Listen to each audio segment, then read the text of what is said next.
For Pacifica Radio, I'm Christina Onnested. Israel's defense ministry says it will soon open a new crossing to deliver humanitarian aid into hard-hit northern Gaza, which is now suffering from famine. Testifying at a House Foreign Affairs Committee Wednesday, USAID Administrator Samantha Powers admitted famine is already underway in parts of Gaza, including the north, in this exchange with Texas Democrat Joaquin Castro. Do you think that it's plausible or likely that parts of Gaza, and particularly northern Gaza, are already experiencing famine?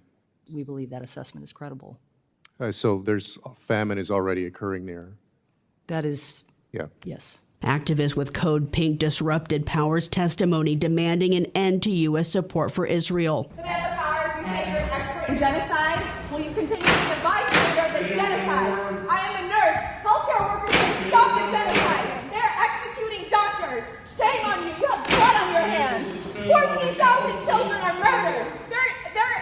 They are doing limb amputations without anesthesia. Shame on you. Shame on you. Blood on your hands. Blood on your hands. Powers also said 1 in 3 children in northern Gaza are now malnourished.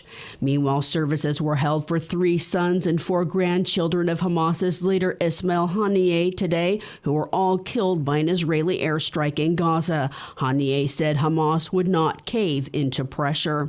They are among the 63 Palestinians killed in Gaza in the last 24 hours, according to Gaza's health ministry, bringing the overall death toll in Palestine to more than 33,500.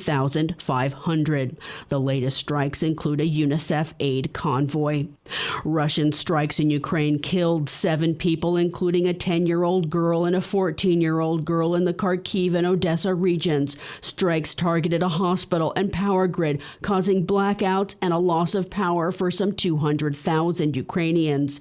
Ukraine's President Volodymyr Zelensky is appealing for more military support from allies, including missile defense systems. U.S. military general in Europe is warning Ukraine will be outgunned by Russia 10-1 in the coming weeks.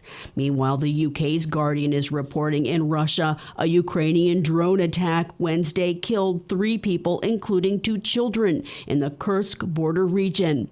The Biden administration announced it's closing a gun show loophole, requiring sellers of firearms at gun shows, online, and other venues to conduct background checks. Previously, only gun stores were required to do so. The new rule impacts thousands more firearms dealers across the country that have allowed tens of thousands of guns to be sold each year without a background check. The rule comes a week after the ATF released new data showing more than 68,000 illegally trafficked firearms in the U.S. came through unlicensed dealers who aren't required to perform background checks. The data also shows guns trafficked through unlicensed dealers were used in nearly 370 shootings between 2017 and 2021. Moms Demand Action called the new rule a massive victory for safer communities. It's likely to be challenged by gun rights groups.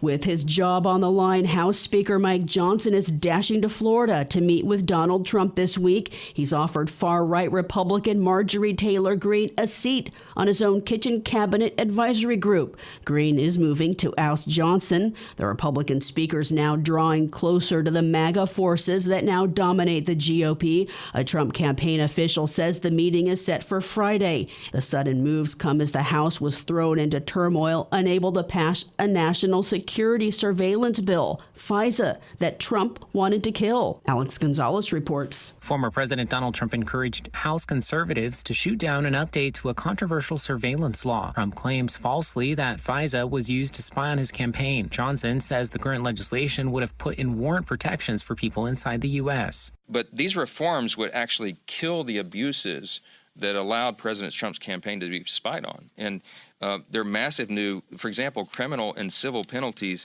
for using opposition research. Former Trump Attorney General Bill Barr condemned his old boss's call to kill FISA and said there will be blood on people's hands if the intelligence tools expire. I'm Alex Gonzalez for Pacific Network and Public News Service. Japanese Prime Minister Fumio Kishida will address Congress today, a day after meeting with President Joe Biden. The two Pacific allies talked trade and announced a beefed-up military alliance to counter China. Max Pringle reports. During a joint press conference on the White House lawn, Biden praised Kishida as a stalwart ally. The alliance between Japan and the United States is the cornerstone of peace, security, prosperity. Japan was the remaining member of the so-called Quad to be honored with a state dinner. The Quad is an alliance of the U.S., Australia, India, and Japan, seeking to counter growing Chinese assertiveness in the Pacific. Together, our countries are taking significant steps to strengthen defense security cooperation. We're modernizing command and control structures, and we're increasing the interoperability and planning of our militaries so they can work together in a seamless and effective way. This is the most significant upgrade in our alliance since it was first established. However, there has been some disagreement between the allies over trade issues, particularly Japanese firm Nippon Steel's proposed buyout of U.S. Steel. Biden's Department of Justice opened an investigation into the proposed merger. Kishida said through an interpreter that he trusts the U.S. legal process will advance the deal. Japanese businesses employ close to 1 million workers in the United States. I'm Max Pringle. I'm Christina Onnested, reporting for Pacifica Radio.